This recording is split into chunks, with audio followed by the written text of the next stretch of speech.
Nou ek het gister gesê dat almal het vir hierdie nuwe jaar 'n voorneme of 'n woordjie of iets wat hulle wil verander of iets waaraan hulle wil werk, né? En ek het gesê dat ons moet aksie neem.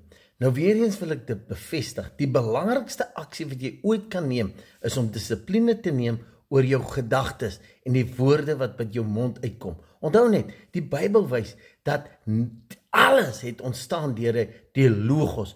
Die God het 'n woord gespreek. As jy kyk Jesus, elke wonderwerk wat hy gedemonstreer het, of wat 'n storm is stilgemaak, wat hy het 'n woord gespreek. En dis hoe hierdie universe werk waarin ons is.